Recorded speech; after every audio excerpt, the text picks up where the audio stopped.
किसको भागवत जी का आश्रय दे। तब अपने बेटे को याद किया श्री सुखदेव स्वामी को कि जो बेटा जन्म लेके ही सन्यासी हो गया, जिसने अपने माता पिता की शकल देखना पसंद नहीं किया कि हम मोह में फंस जाएंगे, भगवान की माया के चक्कर में आ जाएंगे, भगवान की महामाया हमारे ऊपर प्रभाव डाल देगी, तो वही बेटा श्रीमद् भागवत का आश्रय ले सकता है, उसको भागवत पिलाना चाहिए। लेकिन व्यास जी को लगा कि वो सुखदेव तो घर जा करके चले गए, कहाँ हैं, कौन से स्थान में, कोई पता नहीं। भागवत जी का एक श्लोक अपने शिष्यों के लिए प्रदान किया और कहा कि ये आप जोर जोर से गाते जाना। भागवत की ऐसी महिमा है जिसको कोई कामना न हो वो भी भागवत जी के चरणों में मोहित हो जाता है। भगवान कैसे निर्मल इसमें चरित्र है। तो महात्मा श्री व्यास जी ने एक श्लोक लिया और अपने शिष्यों को प्रदान कर दिया कि ये गाते जाइए, जहां मेरा बेटा होगा श्लोक सुनकर के तत्काल आ जाए। महात्मा व्यासनंदन सुखदेव स्वामी वृक्ष पर एक शाखा पर बैठे हैं। अहम ब्रह्मोस्मि शिवोहम, हम शिव हैं, हम ब्रह्म हैं, ऐसी निराकार की उपासना में थे। भगवान व्यास जी के शिष्यों ने जब वो श्लोक पढ़ा तो सुखदेव जी को लगा इतना सुंदर भी कोई होता है क्या। बरहा पीडम नटवर भपोम कर्णयो कर्णिकारम बिभ्रदवास कनक कपि संवैजयन्ती चमालाम। जिन परमात्मा के सिर पर सुंदर मुकुट है और मुकुट में मोर का पंख लगा हुआ है, परमात्मा के सुंदर मकरात्मक कुंडल धारण किए हुए हैं, भगवान के एक पैर पर दूसरा पैर रखा हुआ है, गोविंद ने पीतांबर धारण किया हुआ है और भगवान के अधरों पर सुंदर मुरली है। ये श्लोक का भाव है।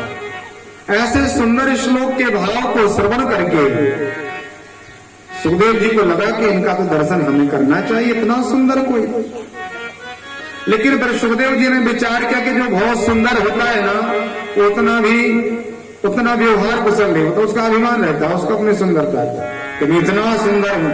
और बार बार कोई पुकारे राम राम बोले तो कई बार तो राम राम भी कोई नहीं लेता, क्योंकि सुंदरता का अभिमान रहता है। तो सुखदेव जी को लगा कि मुझे नहीं जाना वो व्यवहार कुशल है कि नहीं, इस पर संदेह हो गया। परमात्मा की व्यवहार कुशलता पर श्री सुखदेव जी को संदेह हुआ तो व्यास जी महाराज ने परमात्मा की व्यवहार कुशलता का दर्शन कराया। दूसरा श्लोक भेजा। अहोदकीयं स्तन काल कोटम जिघांसया सपायदपि प्रशातिनी लेभिं गतिं धात्र्योचितां ततोऽन्यं कम्बादयालं शरणं व्रजेम। परमात्मा की व्यवहार कुशलता दिखाई व्यास जी ने और सुखदेव जी को कहा कि देखिए बेटा, जो परमात्मा इतना सुंदर है वो कितना व्यवहार कुशल है। एक कोई पूतना नाम की राक्षसी परमात्मा को मारने के लिए आई कि हम इसको मार डालेंगे, लेकिन भगवान कितने कृपा सिंधु भक्त वत्सल हैं, दया सागर हैं भगवान, कि जो मारने के लिए आई थी उसी के लिए परमात्मा ने धात्र्योचितां ततोऽन्यं, यशोदा मैया को जो पद परमात्मा ने निश्चित किया था कि ये यशोदा को मिलेगा, लेकिन वही पद परमात्मा ने पहले पूतना को प्रदान कर दिया।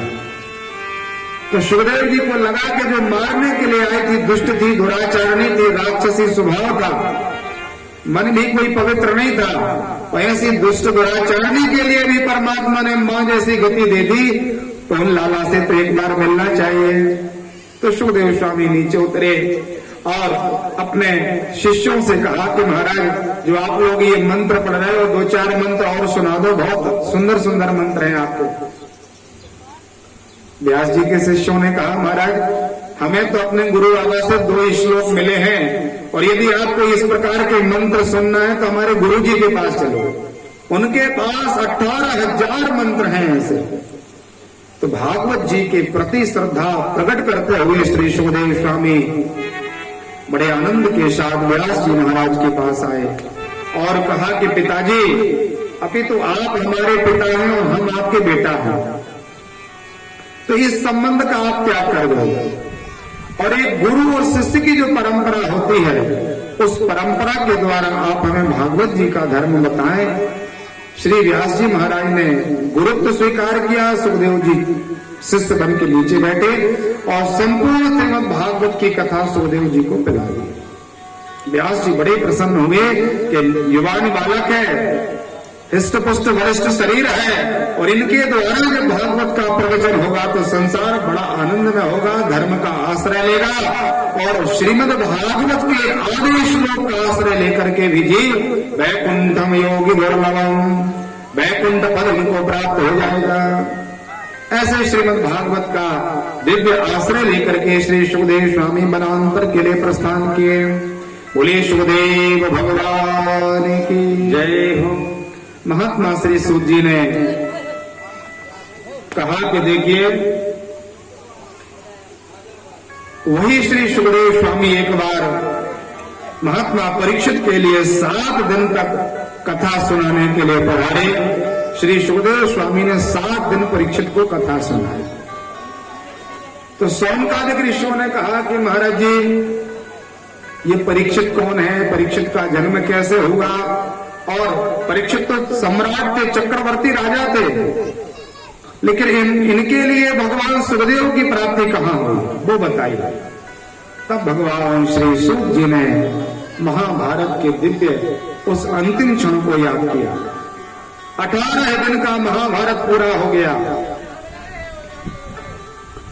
विशाल दुर्योधन आज रण में अनेक प्रकार से लथपथ शरीर है, शरीर से प्राण निकलने वाले हैं, देह की शुद्ध नहीं, पूरे शरीर में से रक्त बमन हो रहा है। शियार कुत्ते आदि उसके शरीर को नोच नोच करके खा रहे हैं। ऐसी स्थिति बनी महात्मा, क्योंकि अधर्म का साथ दिया। जीवन में कभी कोई धर्म नहीं किया दुर्योधन ने, और जो कुपंत पग धरे ही नरेशा, जो कुमार्ग का आश्रय लेता है उसकी ये गति होती है। अस्वस्थामा आया और अस्वस्थाना ने कहा, मित्र, मैंने बार बार कहा था कि एक बार हमें आप सेनापति बना दीजिए और सेनापति का अधिकार हमें प्राप्त हो जाता तो निश्चित रूप से हम तुम्हें विजय प्रदान कर देते, महाभारत में तुम्हारी जीत हो जाती, पांडवों को परास्त कर देते, मार डालते। दुर्योधन को लगा कि अभी तक इसके अंदर ये लालसा है तो इसकी भी इच्छा पूरी कर दें, तो बिल्कुल मरने के लिए तैयार था दुर्योधन। और उसने अपने शरीर के खून को निकाला और वह तिलक कर दिया अस्वस्थामा का। कहा, जाइए मित्र, तुम हमारे सेना के सेनापति हो। रात्रि का समय था, सभी प्रकार की राज संपदा प्रातःकाल महात्मा युधिष्ठिर को मिलने वाली थी। धर्मराज युधिष्ठिर चक्रवर्ती पद पर बैठने वाले थे। शाम का समय था। योगीश्वर श्री कृष्ण महाप्रभु ने विचार किया, अपने पांडवों से कहा कि देखिए, आप लोगों के पुरुषार्थ से, भगवान की कृपा से, धर्म का आश्रय लेने से तुम लोगों को चक्रवर्ती पद मिलने वाला है। इसलिए आज हम सब मिलकर के यमुना मैया के पुलिन पर चलेंगे, यमुना के तट पर जाकर के यमुना मैया से कहेंगे कि माँ, आपकी कृपा से हम सम्राट बनने वाले हैं, ऐसी कृपा करना कि हमारे जीवन में अधर्म का कोई स्थान न हो। तो परमात्मा अपने पांडवों को लेकर के यमुना पुलिन पहुंचे। रात्रि प्रारंभ हुई। जो पांडवों के बेटे थे, उन बेटों ने विचार किया कि पिताजी लोग तो आज यमुना जी के पास गए, क्यों न इन्हीं की सैया पर सो जाए। तो धर्मराज का बेटा धर्मराज जी के कक्ष में उनके सैया पर सो गया। भीम का बेटा भीम की सैया पर। ऐसे 5 पांडवों के 5 बेटे शिविर में गहरी नींद में चले गए। विजयश्री मिली थी और मानसिक संतुष्टि हो गई कि कल कोई युद्ध नहीं होना, अब तो आराम से आनंद लेना है। गहरी नींद लग गई।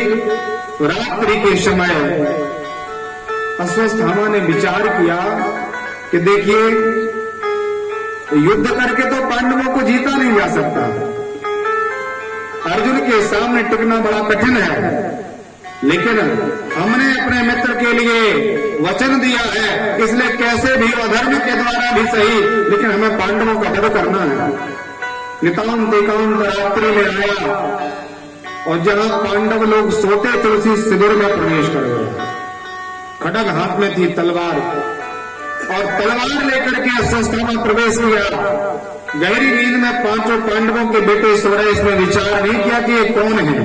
रात्रि का समय था, अंधेरा था, दिखाई भी नहीं दिया, और बिना विचारे जो करे सो पाछे पछताए, कोई विचार नहीं किया। तत्काल इसने पांचों बेटों के लिए तलवार के द्वारा उनके सर को धड़ से अलग कर दिया, मार डाला। मृत्यु को प्राप्त हो गए 5 बेटे। इसने विचार किया दुर्योधन को भरोसा नहीं होगा कि हमने पांडवों को मारा है, इसने बहुत बड़ी थाल में 5 सर रखे, उनको एक वस्त्र से ढांक करके आया और अपने मित्र दुर्योधन से कहा, महाराज मैंने कहा था एक बार सेनापति बना दो, आज तुमने मुझे सेनापति पद पर प्रतिष्ठित किया, और देखिए मैं पांडवों को मार के आया हूं, ये 5 पांडवों के सर हैं। दुर्योधन ने विचार किया कि अभी तो अश्वत्थामा को भगवान शिव का बड़ा वरदान है, अमर है। अश्वत्थामा बलिर्व्यासो हनुमानश्च विभीषण कृपा परशुरामश्च सप्तै ते चिरजीवना, ये चिरंजीव हैं 7 लोग, ये मरे नहीं हैं, अजर और अमर हैं। तो दुर्योधन को लगा कि ये ऐसा कर सकता है, तो बड़ी प्रसन्नता हुई उसको। लेकिन फिर विचार आया कि जिस अर्जुन के सामने काल भी खड़ा हो जाए तो उसका भी साहस नहीं होता युद्ध करने का। जब अर्जुन का गांडीव धनुष टंकार करता है तो सामने वाले प्रजा के लिए, शत्रुओं के लिए भय व्याप्त हो जाता है। कहा बताइए किसको मार के लाए हो?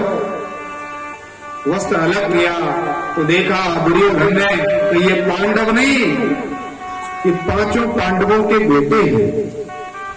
तो दुर्योधन को जीवन में कभी किसी प्रकार का दया नहीं आई, लेकिन आज दया भाव आ गया और विचार किया कि देखिए मित्र, अरे हम सब तो मरने ही वाले हैं, लेकिन मरने के बाद जो पिंडदान किया जाता है, तर्पण किया जाता है, श्राद्ध की जाती है, उसमें कोई भेदभाव नहीं होता।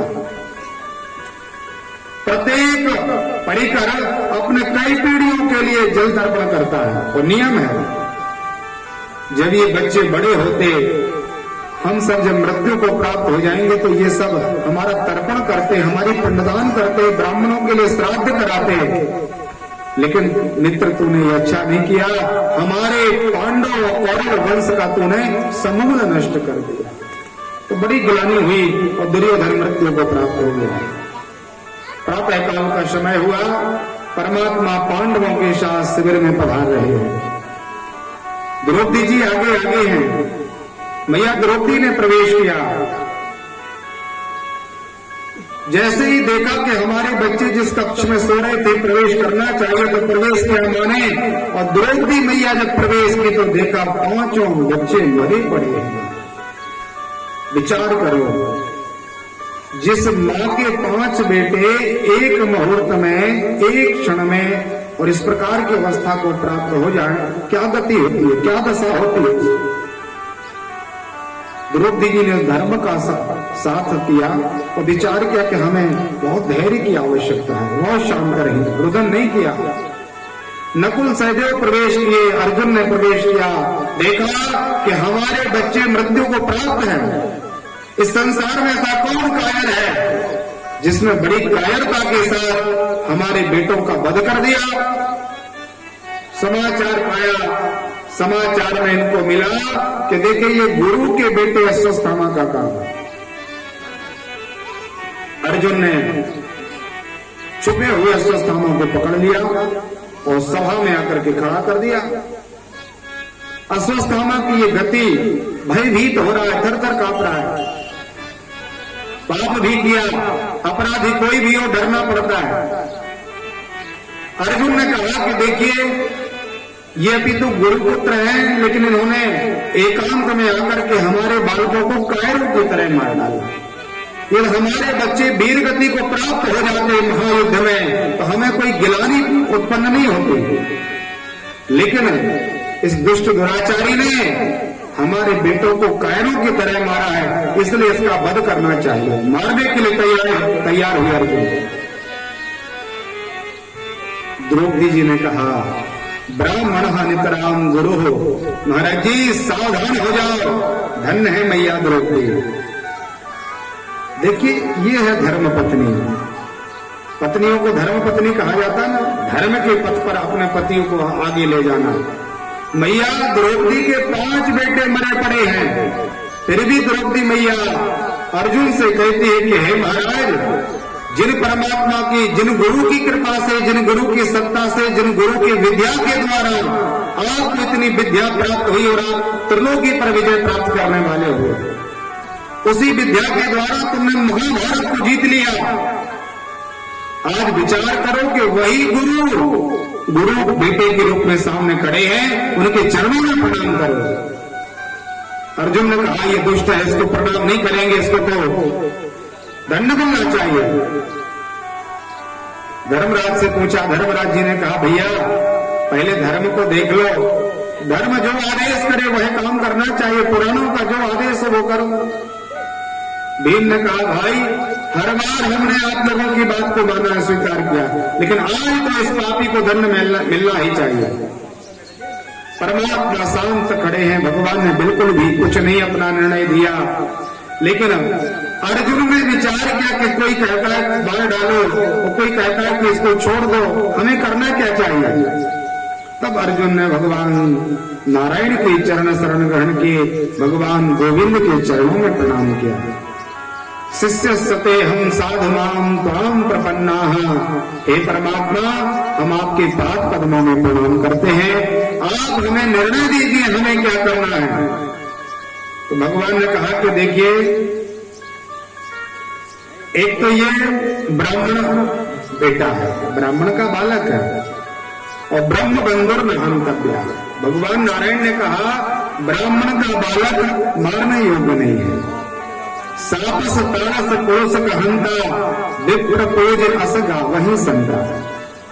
आपको ब्राह्मण को प्रणाम करना चाहिए, ब्राह्मण की देह का बल नहीं होना चाहिए, ये प्रथम आपका कर्तव्य है।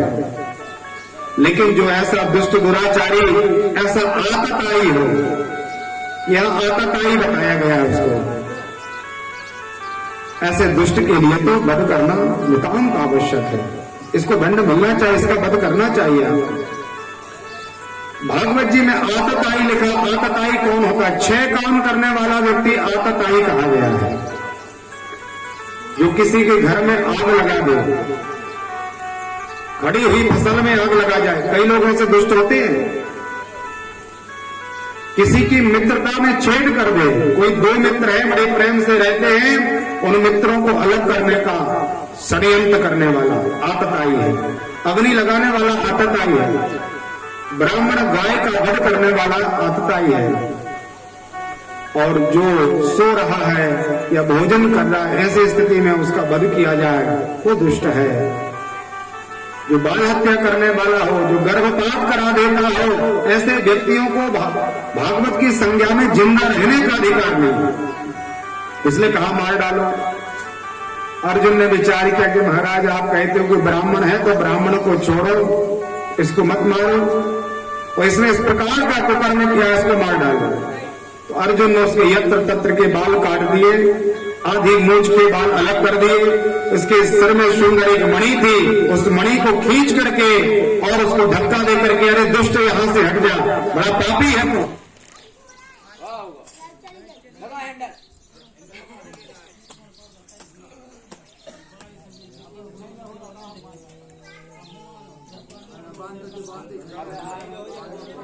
याद हो रखे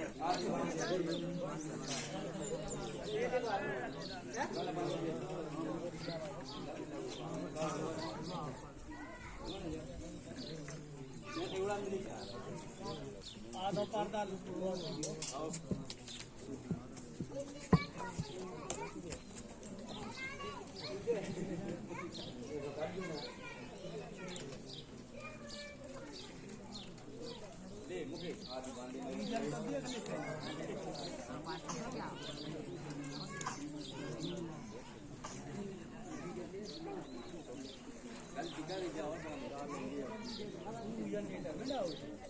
પૂજન ને ટાઈમે પકડ